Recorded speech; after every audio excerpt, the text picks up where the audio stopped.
Welcome to the Quick Stop F1 podcast. My name is Mario, and you could have been anywhere else in the world, but you're here with us. And as always, we appreciate it. Tasha and I are here to break down where are we? So many races. Abu Dhabi GP. Qualifying happened. Mm-hmm. We're going to break that down. We're going to break down a little bit of that Horner gate. But before that, I already said her name, but it doesn't matter. She took another break from the Fortnite dances. I'm reusing it because I know you're still on that. She is one of my favorite follows on Instagram. If you don't follow her, you should, because it's all bangers all the time, especially her soap influencer arc that we're on right now. She is quite literally the best co-host anyone could ever ask for. Thanks. It is Tasha. Hi, guys. Hi, Mario. Tasha. Yes. For the love of the game, I'm here in an Airbnb in the middle of nowhere, Florida, with a janky setup. But last race weekend for 2023, I am excited to be here with you. I'm excited to break this all down. You have sunlight and a microphone and a dream. You're going to make it happen. That's all I got. We're going to make it happen. We always do. We always do. For everybody tuning in, if you're on Spotify, Apple Podcasts, drop those 5 stars, drop those reviews. I'm going to call you guys out. I'm sorry. I'm going to do it. We've been asking for funny reviews for us to read on shows. Y'all have not left funny reviews. Oh, wow. And I can sign up with fake accounts and leave fake funny reviews, but I would love it if it were y'all instead of me. So please, I would too.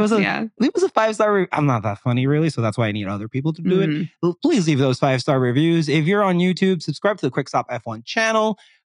Make sure to drop a comment, etc. Tell your friends. That's how podcasts. Bell. Yeah, all of that. Look, for Christmas, just refer a friend, just one friend. Yeah. Get us one friend of yours. If they don't like F1, this is what we'll do. You let us know they don't like F1. We'll pretend we're not an F1 podcast for the first 3 minutes of the show. We'll hopefully win them over, and then we start talking about Formula 1 again. Tasha, how are you doing today? How are you? I'm great. How are you? I'm fantastic. I'm ready to go back to bed, I'm not going to lie. Are you? I haven't had coffee. I have not had coffee, so that's part of the issue. Tasha, why haven't you had coffee? Usually you get coffee delivered. Usually you get coffee delivered to your table. What? I wonder what we're missing. Oh my God. Oh, you're that delivery. Yeah. Yeah, that delivery. Exactly you're right. So funny. Thanks. We're down a man today, so no coffee for me. No. Chris didn't make it past Q1. Yeah. Not today. So yeah, I gotta get my own coffee later. It's unbelievable. Ridiculous. What are these working conditions are impossible. We need to hit up Nyasha. This is how are we expected to work in these conditions? Exactly. We need to unionize, in your words. She dropped the U word. We're all next season we're gonna be a union. Yeah. Hell yeah. I have a really important question for you, Tasha, because Sir Lewis Hamilton must be very excited regardless of what happened or happens during this weekend, because this is the last time that beautiful man has to set foot inside that W14. So I wanted to know, Tasha, if you can think of any time in your life where you had your own personal W14. Oh my God. I feel like there's so many instances, my own personal W14. Yeah. I honestly feel like it's being an eldest daughter, to be quite honest. Okay. That's my personal hell. I love my family, truly, I do. But the eldest daughter, we gotta hold it down. And I just don't know if I have it in me anymore, And there's also there's also this study about eldest daughters, why a lot of us don't want to have our own kids. Because I've had kids. I've already had kids. You were a mom. I am a mother. Yeah. I'm sorry. You are a mother. Yeah. I am a mother. So yeah, I'll probably just have dogs and plants for the rest of my life at this point. But it's not that bad. It's not as bad as W14. Nothing is as bad as that shit. Maybe the W13, but that's my personal. That's my I backed myself into a corner because I asked this question. I don't have an answer. You had me thinking long and hard about this answer. And you I told you, take your time. It's all good. We got time. It's all good. Yeah. I just know that as a middle child, everything was my fault. Always, forever and always. Yeah. So if anything, we are grateful for the last time we need to be talking about the W14. Yeah. The other thing that's been floating around a lot is we talked about it during the pre-show a little bit. All these F1 teams putting all these class pictures. Should we have taken one? Yeah, for sure. For sure, right? Yeah. Imagine us all doing the prom pose where we're all like behind each other. Oh, the little corsages. And we're all like in a front line, with hands on hips, and we're all looking to the right, like. No, but one thing that you and I both want to touch on is class pictures. These class pictures are great. They're really cool. I enjoy that camaraderie and everything. In my personal life, I have this little game that I play because I go to airports a lot and like conferences and like really public places. And as a Hispanic, I have this little game called Count the Minorities, where I'll just look around and see how many minorities are around. Right. If you play Count the Minorities with these class pictures, Tasha, how does it look?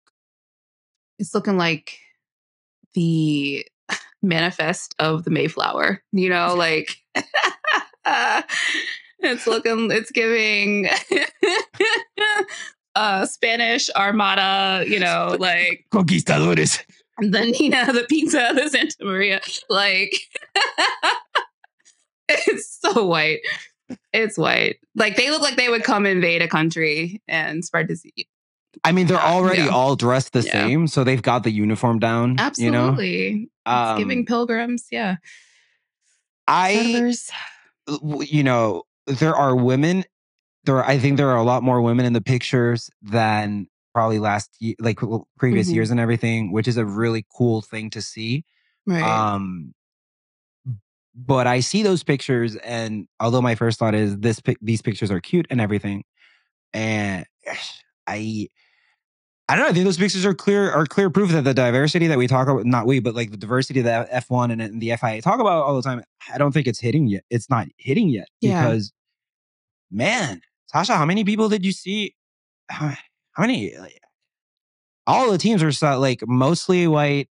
Yeah. And this isn't Majority this is male, nothing more than a conversation about the lack of diversity. This is an attack on they're white, unbelievable. This is a lack of diversity. An observation. An observation. Yeah. We're not saying like remove them. We're saying like there's got to be more. Well, yeah, go ahead. I mean, I guess for me, it's just about. I mean, this goes to F1 being performative in everything that they do, whether it's diversity of race, gender, whatever. Like it's a lot of talk, and people always call them out on this, especially when they put out these little press releases or they start these new little cute hashtags or whatever, and it's like it's performative. So and each team is also the same. A lot of lip service is being paid to diversifying our staff and our teams and whatever, and then you get to these team photos, and it's like. Either where are they? Yeah. So because you said somebody's lying. Yeah.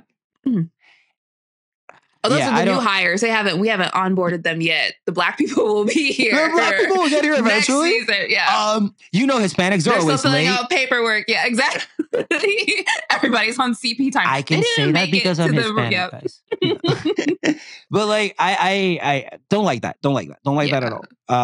Hopefully in the next coming years, and I understand that isn't the whole team. There's a lot of people in the factory and everything. Yeah. But I think when these pictures, I think are the most not customer facing, but fan facing people. Mm-hmm. So it'd be awesome if there was more diversity in it. Absolutely. Put your money where your mouth is. Everybody keeps saying we're diversifying and we agree with all these initiatives and stuff, but it's like you're saying that and your actions don't match. So yeah, make it match. Make it match. I love that. Make it match. Hopefully they do. And this is just constructive criticism. Just to like everybody. Just two people of color noticing a lack of color. Yeah. I'm just noticing things. That's all. Yeah. Oh man. Oh man. I'm just using my eyes. Using my eyes. That's all I'm doing. Yeah. The other little tidbit, little topic people are talking about is Tasha, how many missed calls do you think Lewis Hamilton had on his, not counting the IG ladies, not counting the, how many Christian Horner missed calls were on that phone when he turned it on? I mean, it sounds like quite a few. It sounds like he was trying to get a hold of this man. Like he was pressed. It's like, Lewis. I wonder what he was trying to. Yeah. Like, please pick up. Cook Tasha. No, because like, what the hell? I just want to know what the need for sharing this was. This whole Christian saying, "Oh, Lewis got a hold of us, or trying to get a hold of us. Lewis's camp, Lewis's dad. Lewis's dog walker. Like somebody was so pressed to get a hold of Red Bull. It wasn't Roscoe though. Roscoe has zero interest on hitting up. Absolutely not. He's busy hosting Friendsgiving. Yes. So yeah, Christian is just like a big ass liar. And I'm just sort of like, are you that bored? I think Toto said it best. He's like, you won everything this season. Like, go enjoy your trophies. Why are you just stirring up shit? Like, go live your life. Enjoy your life. Why are you bringing up Lewis? Yeah. Maybe reaching out to your team for what? Just to cause chaos? And now you got to call attention seeking in the process. Lewis had a really cool comment where it's like, when people, it was basically translated to like when people want clicks, they just mention me. They just say my name. They just say my name. Just call my name. I was gonna go, say my name, say my name. Say my name. When no one is around you. And it really is true. Like that is the shortcut to you're bored or lonely and you want people to talk to you. Say some shit about Lewis Hamilton, and you just wanted to feel something. Clearly, who doesn't? No, unprovoked.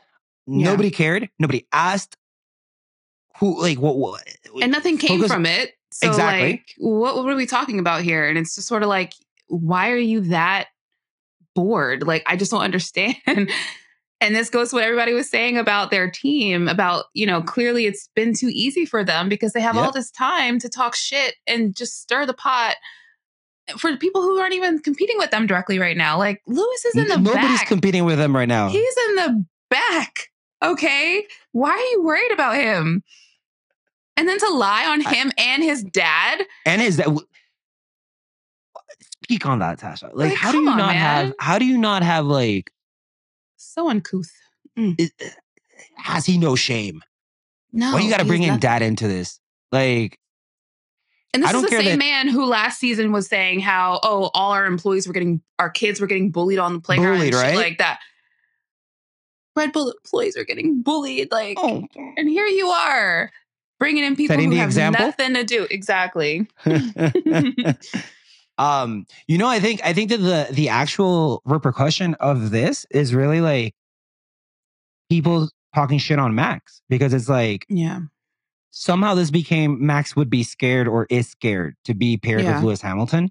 And if I'm Max Verstappen, I'm like, just shut your mouth. Like, why are we like that Christian? I mean, to explain, like me being Max, I tell Christian to just stop talking, because it's like Max is being dragged, which, who knows? I don't think Max would want Lewis Hamilton as a teammate personally. When he answered the question, like people asked him, they asked him directly and he just kind of dodged it. So that wasn't answer enough for me that he doesn't seem confident. It's Lewis Hamilton. I don't care what anybody says. Like, I wouldn't want that man as my teammate. Not with a good car. Like, not from with the a good standpoint car of like, like you look at the track record. Like, I'm sorry, you can, Max is on a streak right now, but Lewis is still Lewis. And if Lewis is in a better car, better situation, and he's your teammate on top of that, like, it's a no-brainer. So Max is going to avoid the question. And then he's going to say something like, or he has said something like, I don't want another season like 2021. I like the way things are going now. I like, the easy stuff. And I'm like, what happened to the pure racer everybody keeps telling me about? is this the lion that you guys keep? He sounds like a pussycat. You know what I'm saying? Like, he absolutely does. A man is scared. And I mean, rightfully so, but it's like, stop trying to sell me this story of like, this is this courageous, ferocious competitor and he doesn't want to compete. So, and these are out of his own mouth. He has said this is his own words. So I'm just repeating. I feel like Max is most competitive in the pit lane. Yeah. Something about that pit lane in him. Something about that pit lane. Max gets some PTSD, sees that pit lane, and he's like, I cannot be fourth in this. That's the only overtakes he's been doing this season. So I think it's, again, just to feel something. So, yeah, you know what I was thinking? Like, I put Max out of the equation. I thought, damn, marketing / money wise, a Checo Lewis team would. Oh, yeah. Money wise, yes. Yeah. A Checo and Lewis pairing would be like, fans would gold. Because like when we went to Austin, and whenever we see races, like Checo and Lewis are typically the most cheered on, the most representation that they have from fans and stuff. So like even you saw them in Vegas when they shared a car in the driver parade. Yeah. Like, Checo picked him up. His car broke. People went nuts whenever they passed because those are the two I think the two most popular drivers. So I went on a little tangent of thinking like Checo and Lewis would work. Yeah, no, the sponsorship money would be crazy. Yeah. That's what I'm saying. And like, Checo would be a much better second driver to Lewis than Max. Because I think the relationship that Checo has with Lewis is one, a very, not a very, I don't know them. It seems like a good one, seems like a healthy one, seems like they have a lot of respect for each other. And I think deep down, Checo would be better. He'd be more okay with like being Lewis's second driver than Max's. I think, but I'm just speculating. I'll allow it. Yes. Yes. Anything else you want to talk about that's been happening during the weekend, or during the week before we get into this quali session? Honestly, I don't even know what's happened this week. Thanksgiving for our non-US people. Thanksgiving for us was on Thursday. So it's, that week leading up to Thanksgiving is just like chaotic. And afterward, you just are tired. And I don't know what day it is. So Tasha and I feel very strongly about this. So we definitely wanted to mention it. Because Tasha and I talk about it at times. And it's like, and we get on and we do a F1 podcast and everything. But like, it's super jarring, unfortunate. And I am privileged as fuck as I say this, that you go on Twitter during Thanksgiving where you're trying to be grateful for what you have. And I am grateful for what I have. But like at the same time, you see all this crap that's happening with Palestine, with Gaza, all fucking genocide, ethnic cleansing. And you see that and it's like, we are not the victims in no way, shape or form. So that's not what I'm saying. But like, I don't know. I feel for them. Like the situation is so terrible that it's like, jarring or difficult to just focus on like being grateful or focus on Formula One when all that is happening. Absolutely. Yeah. It's hard to have that level of cognitive dissonance, like you can't really, and what we were talking about before the show was, Thanksgiving is essentially based around a genocide. Like, they sell it to us when we're in, kindergarten, elementary school. It's like, oh, the Pilgrims came in, then the Native Americans showed them how to like make everybody got along, turkey and corn, and everybody got along. But that's not what happened, So it's like that the holiday in itself is based around genocide, and then it's sort of like the United States is also funding a genocide. Actually, too. We have Congo happening. Two that we know of. So two that we know of right now. So yeah, there's like just a lot of heavy stuff going on around this holiday. The holiday is very heavy itself. Here in the States, there's like a lot of, a lot of people now don't even want to acknowledge it for, just calling it Thanksgiving. They want to just be like, oh, we're having a big family meal and, whatever we're thankful for. So yeah, there's definitely like a level of, you can see like this pushback against all of these holidays and all of these like sentiments that we're supposed to have around this time of the year. And like when you really like peel back the layers and like look at things for what they are, it's hard to separate your feelings. So yeah, it's definitely like you said, there's lots to be thankful for, but you also just have to like think about other people in the world. And there's so many people who just don't have anything right now. And it's just very hard to look at that and be be holly and jolly. Yeah, it's just so, yeah. It is. Yeah. For anyone having a hard time during the holidays, or for anyone just having a hard time in general, just reach out to someone. Everybody is loved by someone. So just find that person, get some help. Yeah. But yeah, and I just wanted to say, I just want to say, you know, with all of that being said, you know, because it's so heavy. If you're listening to this, we really appreciate you guys. I know this is like maybe like a little short respite from what's going on in the world. So we appreciate you guys. And obviously we acknowledge what's going on as well. So we don't want you to think that we're just like completely oblivious and unaware. We definitely know what's happening. And it's been interesting navigating it as a content creator. So yeah. Absolutely. Yeah. All right. Let's just move on. You know, let's back to Formula One. Let's just try and have a good time recording this. And yeah, just thank you to everybody. With that said, we are in the Abu Dhabi Grand Prix. So I got some info here. We're at the Yas. I love Yas. I can't explain. I cannot put into words how much I love that name. But we're in the Yas Marina. We're in the Yas Marina circuit. It is in Yas Island, Abu Dhabi, in the United Arab Emirates. The race laps are 58 laps, and each lap is about 5.28. What the fuck is a kilometer? So this is a regular weekend, no sprints. So Tasha, I mentioned that before, as I was watching the sessions and everything, this being the last race and everybody talking about like the constructors is so important. It's millions of dollars. Yeah. I want to get a little bit more information on what exactly is on the line. And then I put it into perspective with like the current standings. So I didn't know any of this. I don't know why, but there is no like exact prize money split, by the way. The FIA doesn't release that information. So this is just a calculation. Another vague thing, yeah. That's what I'm saying. Another vague little item there.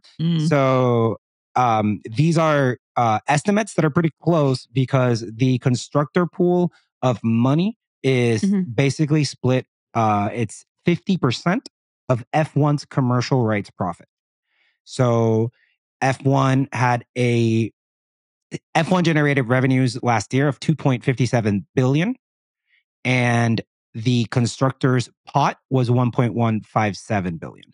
So based on the profit, based on the revenue, they calculate how much the constructor is going to be. Some examples, again, estimates from last year. First place in the constructors gets $140 million. Fifth place gets $104 million. 10th place gets $60 million. So the fall off between first and 10th is $80 million. Huge. Wow. Yeah. So that's kind of what we're talking about. Actually, so let me mention this. And I'm going to skip just a little bit, but it's relevant to this, is that Williams is currently 7th. They would get $87 million. Haas is currently 10th. They would get $10 million. Something crazy happens this weekend and Haas gets a bunch of points. It's $18 million. And in a weekend, they could increase their profit, but their pot by 18. So that's pretty interesting. Additional to that, talking about standings. Surprise, surprise. Red Bull first and second place. But then it gets juicy. Currently, Mercedes and Ferrari 4 points apart from each other. So that is going to be decided this weekend. Second place in constructors gets decided this weekend. And once we're talking about qualifying, we'll talk about where these drivers are at. So Red Bull, Mercedes, and Ferrari are going to be the top three. Mercedes, Ferrari depends on how it ends. After the top three, we have another good fight. McLaren has 284 points, and I did not write how many Aston Martin has, but it's 11 less. So live math, 273. Right. So they are 11 points apart. I think that also gets decided this weekend. Yeah.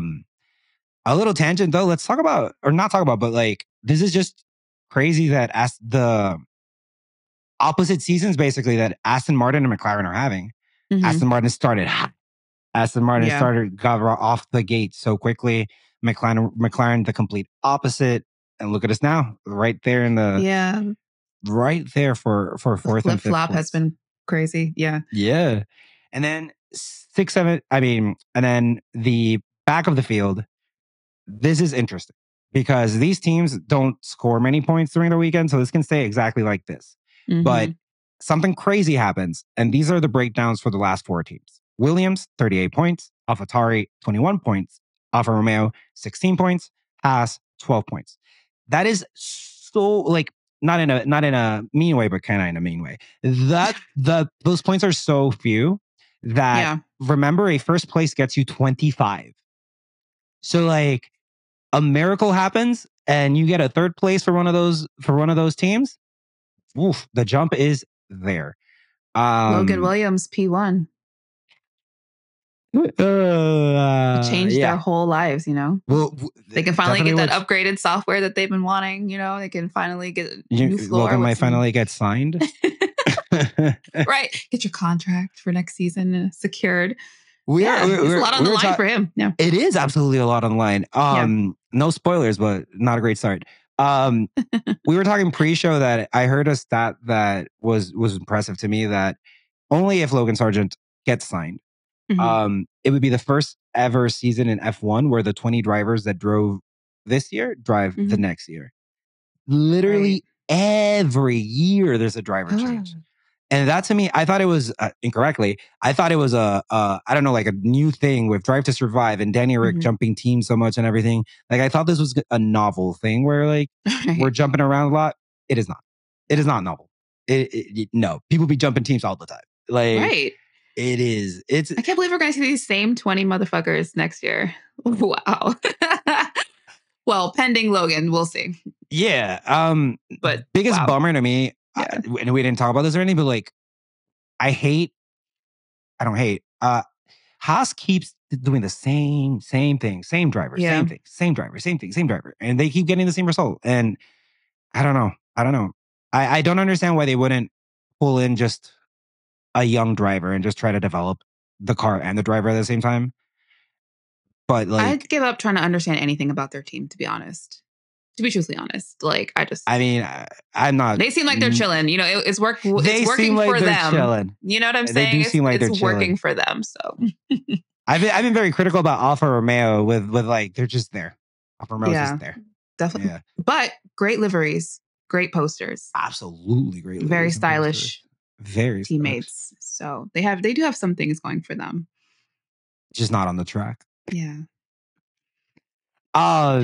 So with that, we're not going to talk too much about it, but we are going to mention some things about free practice. During practice 1, it was cool to see that basically half the grid was different drivers, new drivers, rookie drivers. It was interesting and it was funny because I feel like every team procrastinated the responsibility of having a driver, and they're like, "Fuck, it's the last race." Okay, let's put them all out there. Yeah, gotta go. Like Red Bull, you need to do 2 a year. Red Bull did both in Abu Dhabi. Yeah, but I kind of see that, and I think like it makes sense. Red Bull's trying to like end the season before they get to Abu Dhabi, so that the Abu Dhabi stint for the kids is just like let the kids have fun. Right, exactly. It's not going to be an issue if something happens, or I definitely skipped FP1. That was like Friday at 4:30 a.m. You missed it. Oh my god, you missed so much. I skipped it. Yeah. I heard. Yeah, when I heard that Lewis wasn't going to be driving, I was like, oh, well, I'll tune in tomorrow. Exactly. Yeah. I think most people probably did that too. Right. FP2 came along, and I don't have any notes other than like Carlos Sainz got into that accident, which was surprising in a free practice session. It was pretty nasty too. It was, right? It was. Yeah. Obviously, super happy that he's okay and perfectly fine. But yeah, it was a pretty scary crash. Yeah, red flag for that. Then we had one of the Haas when they finally got back. Was it Magnussen? I think who crashed. Okay. Well, one of them hit the wall, so that was second red flag. So basically, I skipped FP1 and FP2 skipped me.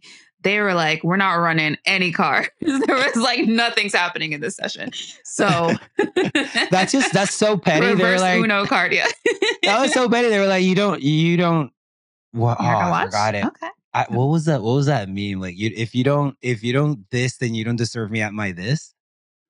What was it? Oh, it's like, if you don't love me at my, I don't know. That's all I'm saying. It's like, if you don't love me at my, like, I don't know, if you don't love me at my Kevin Magnussen, then I don't know. My brain's not working. I'm so sorry, guys. No, it's neither. It is what it is. But yes, that's the meme I know you're talking about. Yeah. So then, Max. Oof. I alluded to this earlier, dude. Max and pit lanes. What is it? Yeah. Who's going to do the research? Who's going to come up with a documentary? Why is Max the most competitive driver in the world in the pit lane?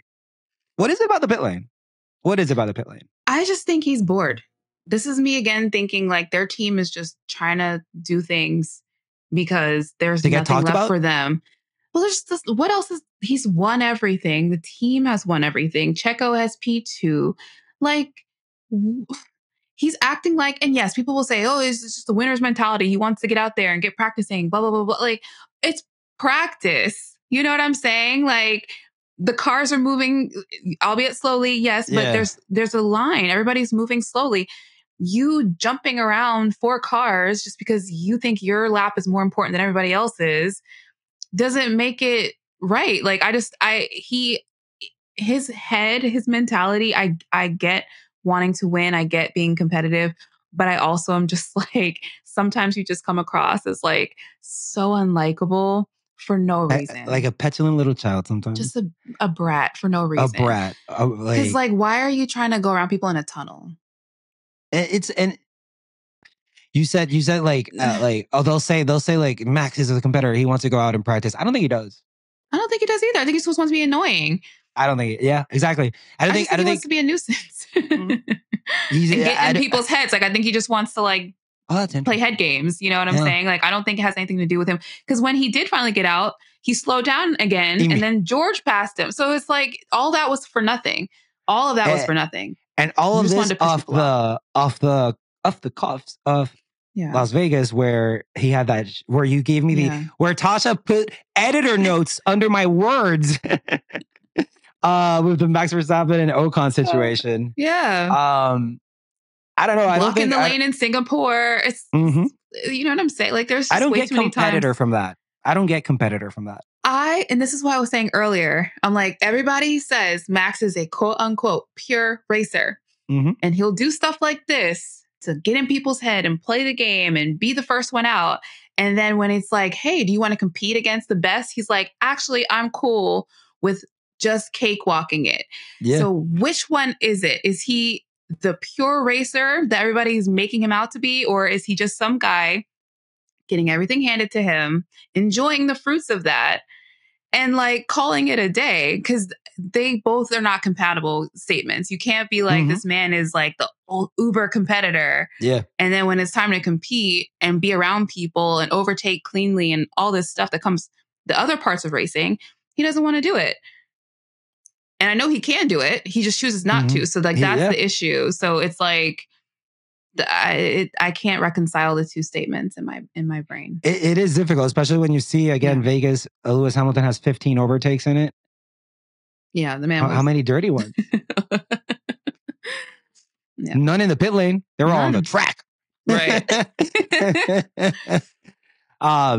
No, weird vibes. Very. Because I do honestly think Max Verstappen is a good driver, and he's definitely like he is a good driver, dude. Just like stop if you just remove the stupid shit, like the petty, bratty crap, and then he'll get the respect that he. It's not. Yeah, exactly. It's not maybe necessary. That maybe he deserves. I don't want to say he deserves or whatever, but like no. Actually, yes. If you look at Max Verstappen, you remove the annoying stuff. Which I get it. I get it. I get it. It's a lot. Most of his career. Build me a highlight reel of when Max does. Yeah, build me a highlight reel of Max doing things cleanly. I'm sure you'll find many of them, and you'll be like, "God damn, that's a driver." But then they'll show you the low light reel of Max Verstappen doing his Max Verstappen crap, and you're like, "I don't know what to do with this guy. I don't know what to do with you." Like just I don't know. With that. Anything else on FP? FP3, I literally have 0 notes on. Hey. I mean, that was the first time we really saw them doing any sort of runs, but because the programs were so mixed up between FP1 and FP2. Like, I think a lot of the drivers were just sort of like frustrated that, and this goes to what I think Max was talking about, like, frustrated and just trying to get out there, get some data collected. So we really kind of from FP3 have no real idea yet of like the pecking order of the performance of these cars. And so, yeah, that's a fun little segue into quali. Yes, Tasha. Yes. So we go into qualifying, start at Q1. The drivers that were eliminated from Q1 are Carlos Sainz, Kevin Magnussen, Valtteri Bottas, Zhou Guanyu, and Logan Sargent. I'm so mean to Logan. They all came out on soft tires. That's literally just the only little tidbit that I have other than some notes. Yeah. Did anything stand out from Q1 for you?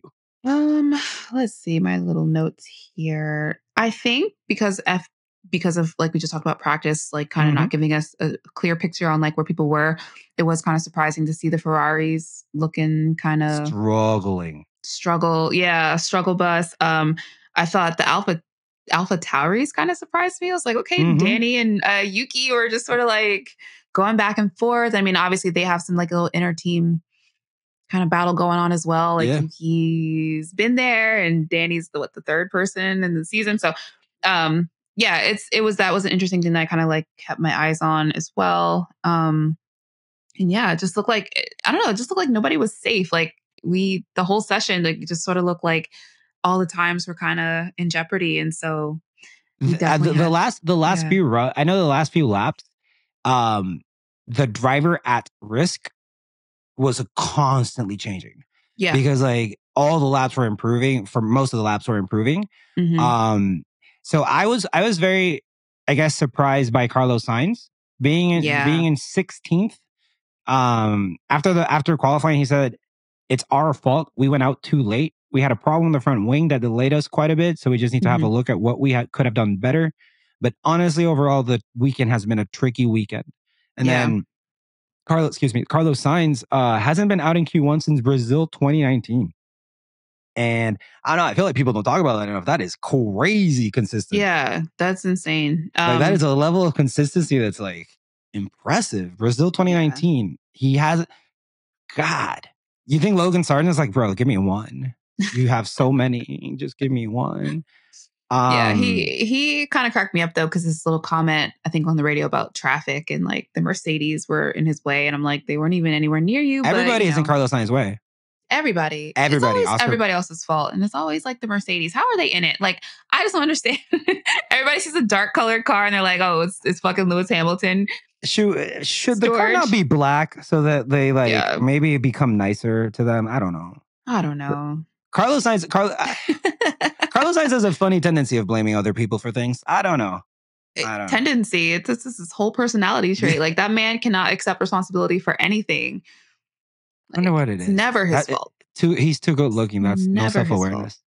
I think we have a tendency of crapping on Sergio Perez for good reason, though. But I do want to say that Checo was about to be eliminated, and he did go from 15th to 2nd at the end of Q1, which was cool to see.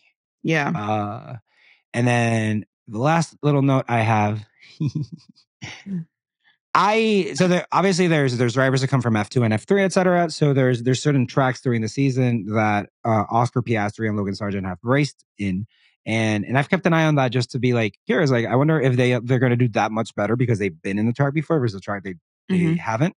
So I looked into it, and I was pretty sure, but I looked into it anyways. So Logan Sargent drove in Abu Dhabi last year with F2. He did fine in F2. And Oscar Piastri, I had forgotten that he took a year off, but in 2021 he was in Abu Dhabi. So both of these drivers have been here before. Worked out a little better for one than the other. So the last thing is that Logan Sargent needed 6 points last year to get a super license to be able to go with Williams. And word on the street is he choked mightily and had many, many opportunities to get those points and got them by the skin of his teeth at the end. Yeah. So, but like you said, a lot of Ferraris were struggling at the start. Remember, not you, Tasha, but remember that Alfa Romeo and Haas. I'm sorry, Alfa Romeo. Yeah, doesn't Haas have? Yeah, Alfa Romeo and Haas have Ferrari engines. Yeah. So I know for a fact that during Q1 there was a moment where all five were not in the bottom but close to it, where it was everybody except Leclerc was like ganging up, it doing not well. So that was Q1. Yeah. We move on to Q2, and at number 11 through 15th, we have Lewis Hamilton, Esteban Ocon, Lance Stroll, Alexander Albon, and Daniel Ricciardo. Let me see. I want to ask you something. I don't know what to ask. Tasha, what do you think about Lewis Hamilton being 11th? 11th is my favorite number. It's really good, like, energy-wise. Yeah. I don't know what his deal is. So, 11 for Lewis. Also 11 to 11 for the head-to-head with Russell. So, you see what I'm saying? Like, good number. It's, well, whatever. I don't feel anything. So I halfway expected it from just the way that they were running in Q1. Like first of all, everybody was like slow getting out. I think they came out like 14 minutes into the session, or not 14 minutes in, like at the 14-minute mark. And so everybody comes out, and then Mercedes is still holding George and Lewis. And I'm like, they love to do that. What the hell are we doing here? Like this timing situation is always what gets us caught up. So, so Q1, I just had a feeling like things were not going to go well. So when, Q2 happened, and actually it was George Russell that knocked out Lewis into the bottom, I was just like, you know what? It is what it is. Like, fuck it, we ball, like it's what it is. It's what it is. What else are we going to do? We ball. What else? We ball. Fuck it. How did that little... I'm sorry. Head-to-head has been talked about so much this year. Head-to-head qualifying between Lewis Hamilton and George Russell. It's like it's like F1's favorite little stat to mess with. Yeah. So let's see how that looks. We tied qualifying. Cool. 11 to 11. Cool. Okay. Lewis Hamilton is third with 232 points. George Russell is 8th with 160 points. So yeah, good job, Russell, on tying Lewis just like quali and being in his shadow for everything else. Pretty much. Let's stop talking about qualifying records. Let's start talking about standings. It's Can we, no, senor. No, senor. I officially, because I think it's been pushed before, but I think the narrative of George v. Lewis in qualifying has been beaten to death this season, it feels like to me. And it feels to me, it's like the first season as a fan that like they're beating me over the head with it. And I'm officially retiring from qualifying head to head because you want to be removed from this narrative. Yeah, I'm done with it because like 11 to 11 literally means nothing. Nothing. It means nothing. And then when you also consider the shitbox cars, like George said specifically at one point that they were going to start setting their car up more geared toward quality. Yeah. So there's that. And Lewis still pretty much, to my knowledge, sets it up more toward the race, which still explains why his results are so inconsistent and George is able to be more consistent in quality. Like, the plan is working. But like when you consider that Lewis is driving an unpredictable car and it's not the best at quality in the first place, and he's still tied now with his teammate, like that's like goat behavior. I'm sorry. Like that's just so fucking like, it doesn't reflect bad on Lewis at all. It's like says quite a lot about how he's able to still be consistent with a very inconsistent car. At qualifying. You should be beating me. Yeah. Look at you sacrificing Mr. your Saturday, race for your Get it in. Yeah. Saturday? Come on, dude. Yeah. Because it was like 7 races ago, or maybe more, that George did the like, I'm trying for qualifying more. Right. And Lewis didn't Lewis didn't do anything. Break, I think. Yeah.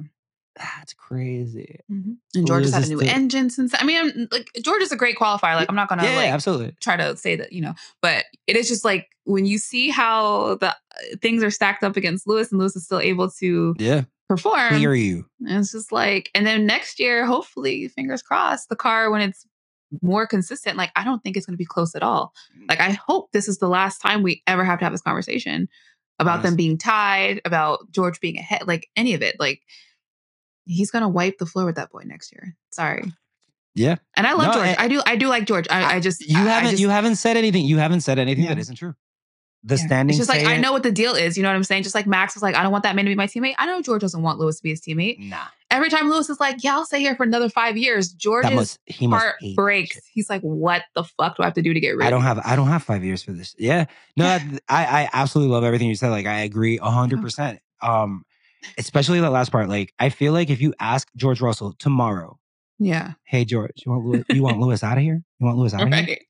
He won't think about it. He will snap to a yes, not in a mean way, but in a like you are never going to be that guy until Lewis he leaves, stops being that guy. We lower our standards and then call George Russell that guy. Like that's the only moment that it's going to happen.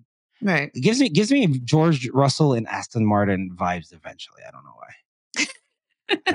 I mean, I could see it. He needs to be a first driver somewhere, but it's definitely not going to be at Mercedes. Not anytime soon. So, Lewis Hamilton during qualifying during Q2, there was a radio of him saying that and I quote, "There's something not right with his car mate." So he wasn't comfortable as he hasn't been most of this fucking season. But he missed FP1. So he wasn't in FP1. There was hardly any running in FP2. And then they just had FP3. And and we're not, and none of us are sure what happened. Our car we need 3 sessions. Like no, you're incorrect, Tasha. No. So yeah, Toto said we don't. Toto said we don't. You're wrong. Yeah, we don't need practice. Toto said we don't need practice. Toto said no practice. Nobody watches practice anyway. Nobody watches practice. Maybe Toto should start. He wasn't wrong. Maybe Toto should start watching practice. Yeah. Other stuff that I had, observation that I don't know. Seeing Esteban, I know how it happened, but I look at Vegas and the starting grid, and I look at Ocon 4th, and I'm like, how the fuck did you get 4th? And then I see him in qualifying here, and I just get the vibe that Ocon is a much better driver. His racecraft is much better than his qualifying skill. Could be the car, could be himself, but like Ocon is one of those people, one of those drivers that I see out of place or something, and I'm like, yeah, he won't. He started 15. I don't think he's gonna stay 15th. Like, he's pretty consistent in races when things aren't happening around him because he is pretty unlucky sometimes. Yeah, definitely unlucky. Yes. Especially when Max Verstappen is impeding him. So the other thing, the last thing I had, because this is, so we lost, Albon was eliminated this round, Q2. So officially, Alex Albon has out-qualified Logan Sargent every race this season. And the only time or not the only time, I'm sorry, that's not correct. The last time that it happened, Max Verstappen outqualified Alex Albon in Red Bull all races of the season. So kind of like a full circle moment for dear Alex. He's passing it on. Yeah. He's like, I got dunked on, now you're getting dunked on. You think Alex is going to show up later and be like, hey, Logan, this happened to me once. Here's how you can cope. Right. Here's a pamphlet. Yeah. Oh, man. Yeah. That wasn't a dig. He's had opportunities. I mean, Logan definitely today put in a few really decent laps that, he was like P4 at some point. Like he did really well. But, he didn't keep it inside the line. Those 2 track deletions really like screwed him over. But I mean, I feel like he's had moments and glimpses this season where he could have done something better. I just think the inexperience is unfortunately like kind of doing him in a little bit. And so I don't know if he'll get a second chance. I mean, we talked about his contract is still kind of like up in the air. Vowels has said they want to keep him, but maybe there's somebody else that we might want to look at. So if he gets an opportunity to go another season, like I would I mean, I'll be shocked, but I guess it would be interesting to see what he's able to do, because if he has back-to-back seasons like this, when you have other rookies who have been able to basically come in and perform, I feel like it just kind of like starts to look bad. Like, I think there's other talent at that point that we can sort of like look at. I think if he was the only rookie this year, no one would be looking at him like, oh, that's out of the norm.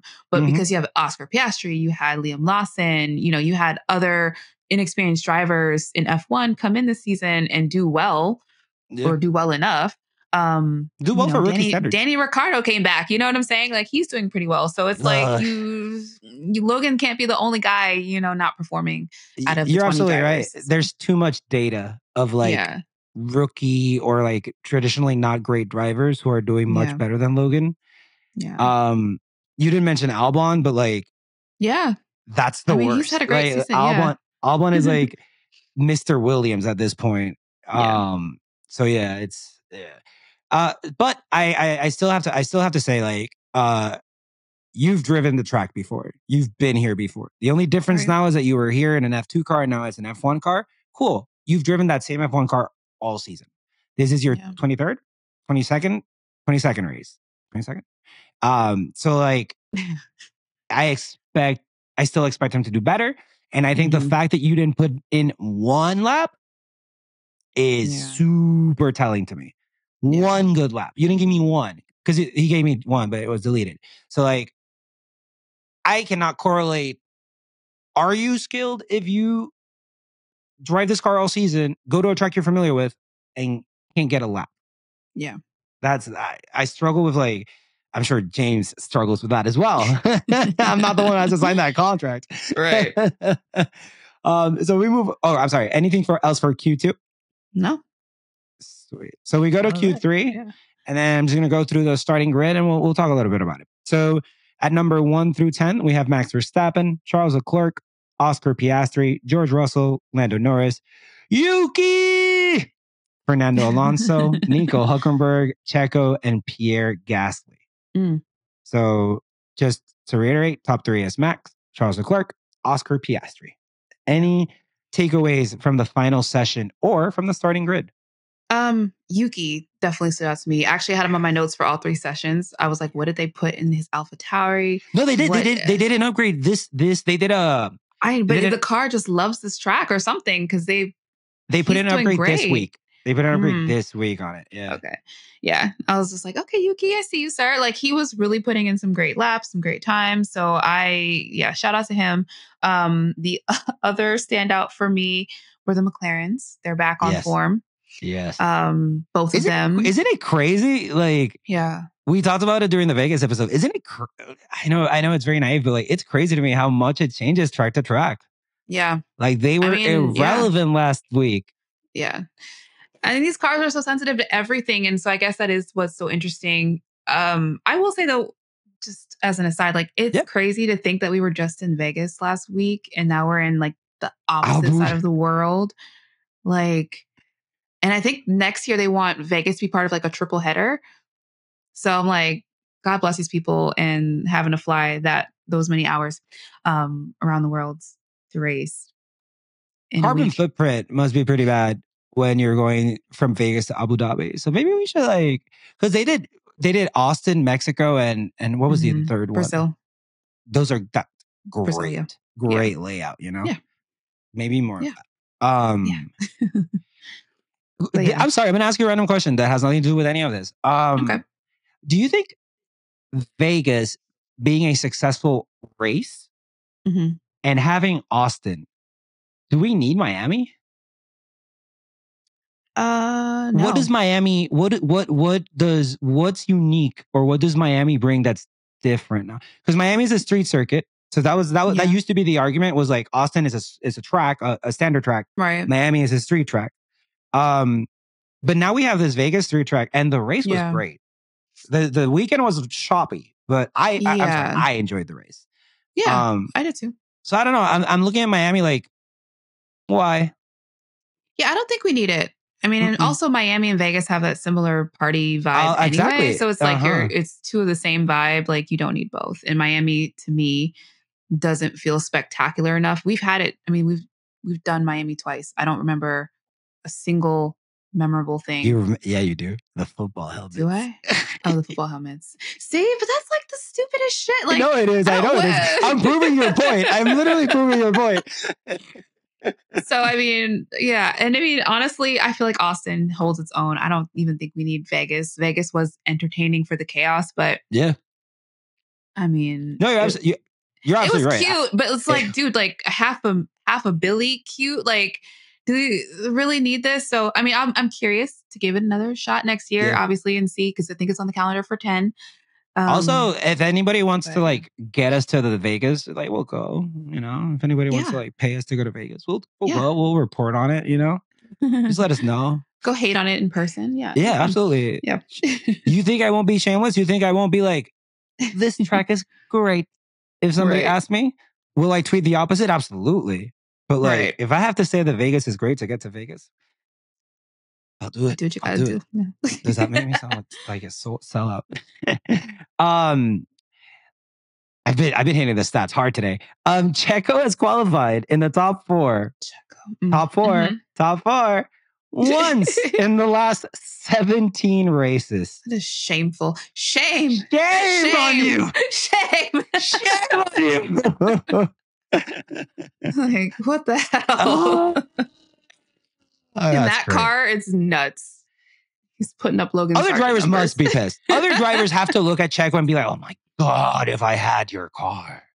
Like, there's no way Albon doesn't look at that car and says, bitch, if I had that, oh my God. He's just wasting it. It's wasteful. It's wasteful. It's wasteful. Absolutely. Like, what are you doing to get a track deletion? Come on, man. Like, this is... No, didn't you know he's a king of the streets? He's a king of the streets. So put your crown back on and get the car over the line without going out. Like, what is wrong with you? You know what happened? You know what happened? He thought the crown was gold, but it was actually gold plated. So like he got the green all around his head and shit. Yeah. So he had ring. He had to take it off. What are your thoughts? Vegas aside, not counting Vegas. McLaren has been in a very impressive come up. It is my understanding that Lando has had opportunities to do better than he's doing. Yeah. And he's doing well. And he's doing well. Could be doing better. Yeah. So what do you think about that? Like, what do you think is happening with like, because I don't remember maybe you remember the race. I don't remember the race that like it was the very last corner where he was qualifying, trying to get past Oscar. And in the very last corner, like he slid past and it ruined his time. Was it Suzuka? I honestly don't remember. The sprint race? Was it the sprint race? Yes, it was a sprint race. So it had to be Japan. It was Japan. Okay. Maybe. It's fine. But I am 100% sure of what happened. I'm just not 100% sure when it happened.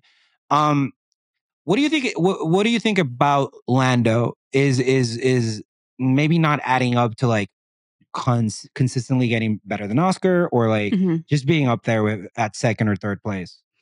I mean, for me, it's just watching him kind of fold under pressure, and the car is capable of so much. I mean, again, he's doing a really good job this season, but there's been opportunities where he's could have just done more, put it on pole more often. His defending against Max, you know, it's like that kind of exist, subpar, you know. Subpar, Tasha, it doesn't exist. Yeah, you're right. He just like steps on out of the way. Yeah. So it's like sir. And again, you know, Lando's described as like this up and coming, you know, talent, and obviously he is, but it's like there's like I just feel like there's like this mental part that's like not fully like worked out yet, and I don't know if that just comes with time, but you know, seeing him be able to have a car worthy of putting it on the front row or pole and then like sliding when you don't need to be doing that. Like unprovoked. You put in so many great laps this whole session, and then the one that counts is the one where you make a huge mistake and cost yourself, you know, so much time. And so, yeah, it's just watching him constantly under pressure, either make mistakes or just make the wrong decision when it comes to tire strategy, like we've seen just too many times. So it's like he's gotta get a handle on how to perform in these moments. Otherwise, he's just never gonna. You know, he's gonna peak at this point, and it's like there's another level that he needs to get to. And I think he just hasn't arrived there yet. So. Meanwhile, there's this Oscar Piastri gentleman. Yeah. You can't, and I've said this before, but like, I'm not talking about their relationship at all, but like, you can't tell me that Lando looks at Oscar and it doesn't add some pressure to the situation. Yeah. Because Oscar is like so put together. He's made mistakes and everything. He's not a perfect driver by any sense, but he is so put together, so calm. So like, yeah, I made a mistake, or yeah, we had a great session. Yeah. So like, it's he's easygoing about it. He's easygoing and he's putting in results. So it's like any position for a human, any human being in that position, in Lando's position, looking at Oscar coming at my heels like that, it is going to add pressure and it is going to add a certain difficulty. And it's like you said, it looks like when it really, really matters, because he's doing well, but when it really, really matters, when he has a chance to do excellent, that's when he's like not getting there. Right. Yeah. I mean, having a teammate like Oscar, who's so easygoing, relaxed, Oscar has nothing to lose in this scenario. You know, like he's doing great by all measures. Everything is about money. Everything for him. Yeah. So for him, what's the pressure? Obviously, you know, as a rookie, there is that pressure obviously to maintain and keep your seat, but he's already kind of past that bar. So it's not like, you know, he already got swing for the fences at this point. Yeah. So it's like, he can kind of do what he needs to do. He can, you know, kind of just sort of learn the ropes, but not feel or not outwardly express that pressure. Maybe he does feel it, but it doesn't outwardly appear to be like that. And I think that's like the craziest kind of opponent to face, is somebody who's just like, their poker face is just real like strong, because how do you penetrate that? And then you're shook, you know, and it comes across that way. Lando definitely comes across as like shook sometimes about Oscar. He's outperforming him, yes, but like not by enough. His teammate hasn't been here, you know. His teammate hasn't been at most of these tracks. Yeah, you know, so it's like, and he's always there. Oscar is able doing, exactly. So it's like, for what Oscar's able to do, like, I know it's not the same level as Lando, but like, that's a little bit scary to me, to be right on his heels, as inexperienced as he is only going to get better. And Lando's kind of hitting, we were talking about that, Tasha. Yeah, what happens if Oscar comes back 20% better next season? Yeah. Like what? McLaren is going to be for me the team that I'm going to be watching for, like the inter team battle situation, because I do feel like, especially if the car stays as good as it is now at the beginning of next year, I think it's going to be real fun. With that said, for all of our Lando stands, we will. I'll say Lando has 195 points. He is in 6th place.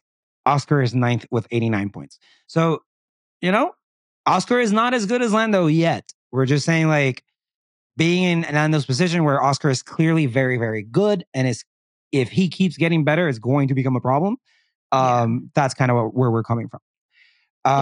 Tasha, any other takeaway or anything at all from all of our qualifying sessions? Yeah, Leclerc came out of nowhere. True. Yeah. Because I was at the very end too. Yeah. So again, the Ferraris sort of, you know, just looked dead, really. Like, they're not really, they don't feel alive that much, but, you know, Charles being Charles just did what he does. And so when you say that, you're absolutely right. Like, Charles in qualifying. Charles in qualifying, man. God. Match made in heaven. We'll see what happens in the race, but yes, great qualifier. So that was fun, because at that point we thought Lando surely was going to be in that spot. Like that was his taking. Piastri out-qualified him as well, Lando.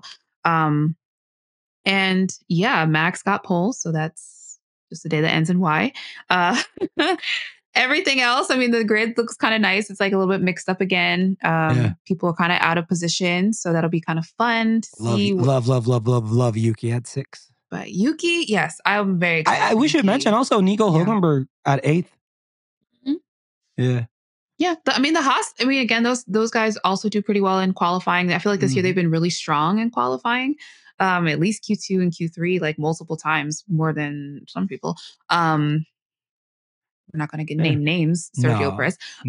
Anyway. Tasha, you named a name.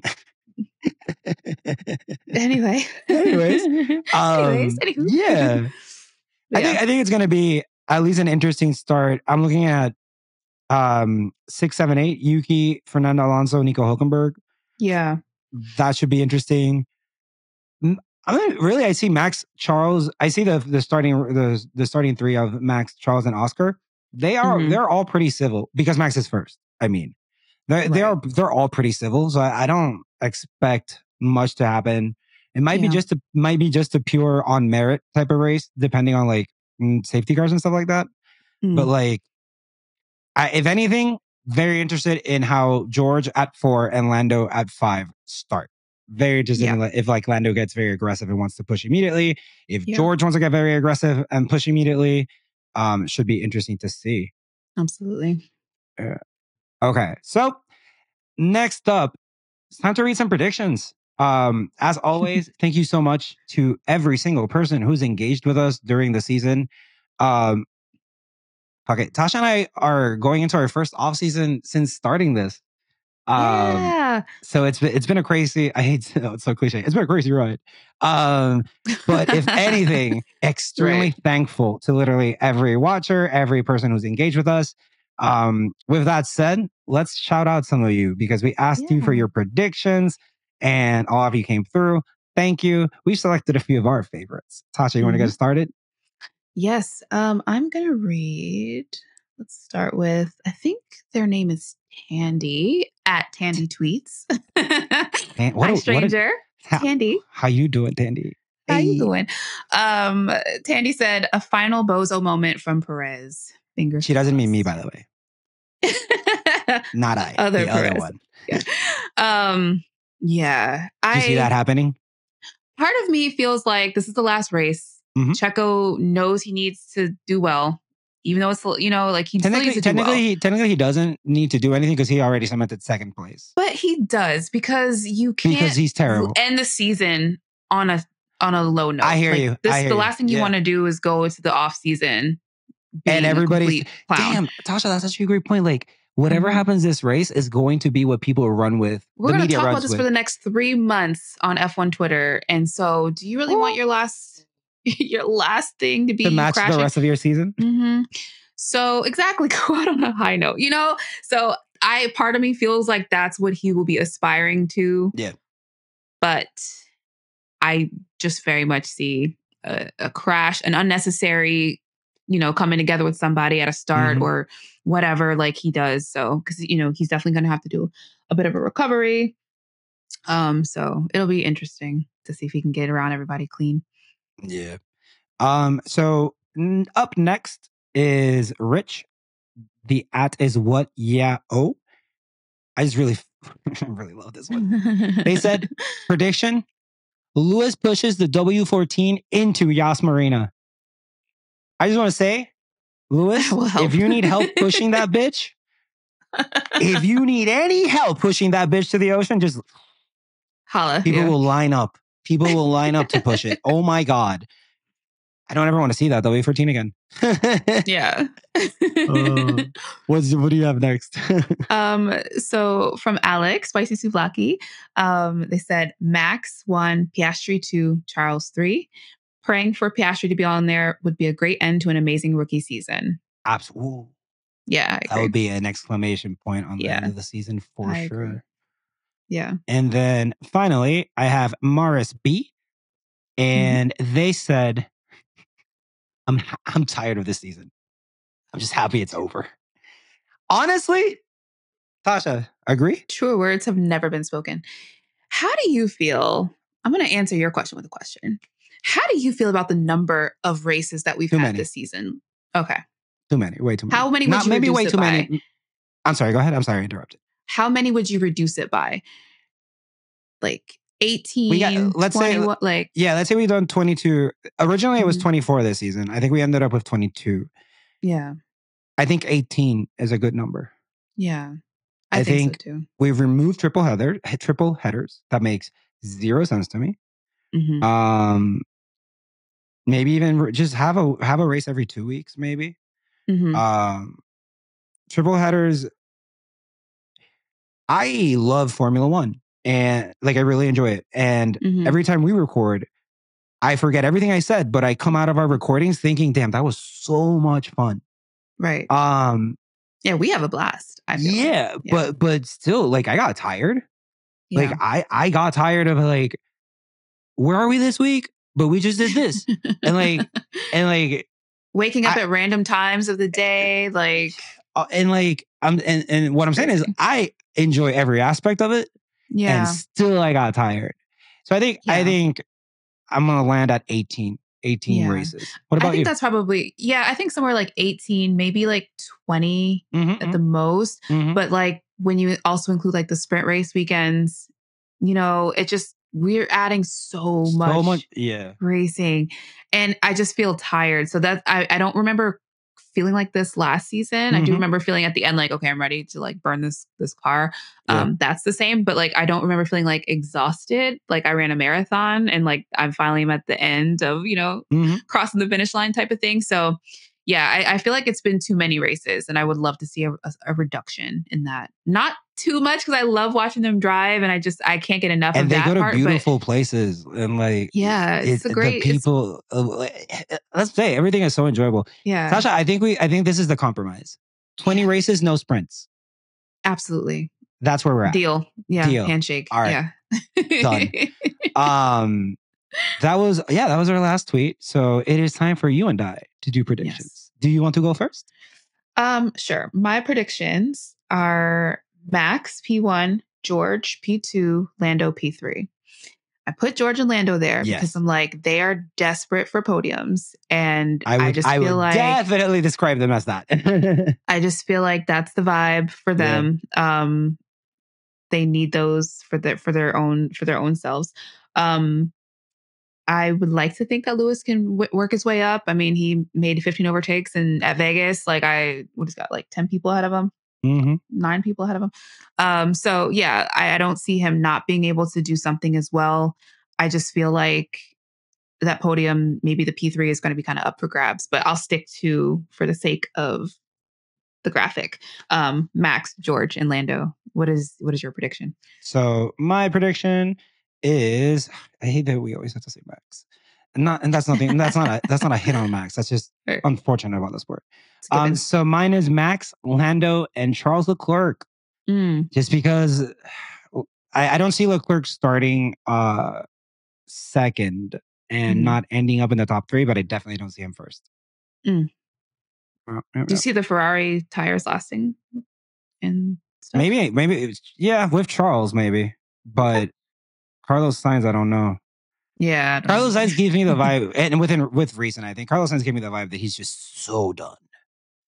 Like that man is over done. Yeah.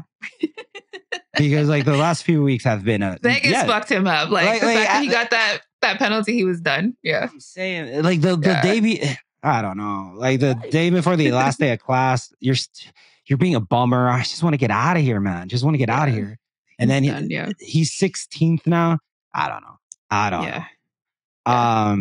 Yeah. So let's see what happens with Logan tomorrow. Basically, talk about pressure. That Logan's race is basically going to determine, I think, if he's going to get re-signed or not. Yeah. I don't know what it looks like to get signed. I don't know if he needs to get points or anything.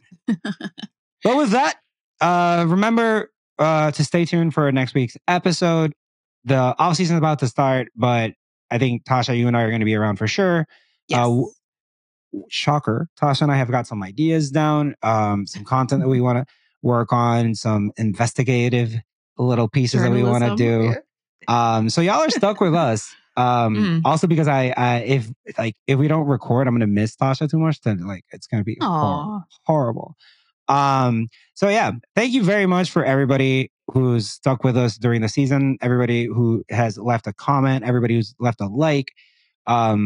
Man, this honestly has been just listened, even if you didn't engage. Like, just thanks for listening, thanks for watching. You guys have been amazing. We've only been doing this for what, like not even the whole season, right? That's the one thing. That's the one thing that I was thinking about our episodes is that we don't number them. We do have the pre-show notes, so we do have the number of episodes that we've done, and we can look on YouTube as well. But yeah, I think it's been like 12 or 13 races. Teenagers. All of this has been like flying by the seat of her pants. Like, I know. Just making some shit up. Literally, Tasha and I met episode 1. Right. Yeah, I don't even think we had a conversation. No. Our first our basically, because we barely had pre-show conversation. Like we were having probably our third ever conversation was the intro to that podcast, which is insane. But yeah, we'll be around. Thank you to everybody. If you're on YouTube, make sure to like, comment, subscribe, share with a friend. If you're on Apple Podcasts or Spotify, I'm calling you out. Leave funny reviews so I can read it on air. We do have a Patreon, and I know that Nyasha and Chris are putting a lot of work into that. I know that during the break, we're going to make some great, exciting changes to make it even more enticing for you. But, thank you. I've been Mario_APM. You can find me on Twitter or Instagram. Tasha, where can the people find you? You can find me at Tasha on Twitter and Instagram, and also at the Glossier if you're interested in my soap-related content. Banger content. I'm gonna book a portrait shoot with Tasha soon. Oh, yeah, okay. Yeah. That's news to me. I'm excited. Let's do it. You don't have a choice. I put it on it. Yeah, we can do headshots for sure. Headshots. Yeah. I asked you, or I said that it's gonna happen on air so that you can't no take back seats. Okay. You got me committed. So exactly. Like, you said yes. Yeah. This is what we call entrapment, but like exactly. Not as bad as actual entrapment. It's fine. Yeah, it's fine because I'm not going to jail or anything. So yeah. With that said, Tasha, get us out of here. Thank you guys. Thank you guys for listening. Thank you for surviving the season with us. We really could not have done this without you. We really appreciate you. And please remember that no matter what happens in life, please keep it on the black stuff. Bye. Please. Bye. The balloons. Who did this? What is going on? Look, mate, if you've got this far, clearly you like what we do. So here's a link to subscribe to the Quicks Up F1 family. Give that a click. And here's another link to some more cool on our channel. Sorry, cool stuff. And remember, no matter what happens, keep it on the black stuff. Click the stuff. Click the links. Click the links. Click the links. There. They're there.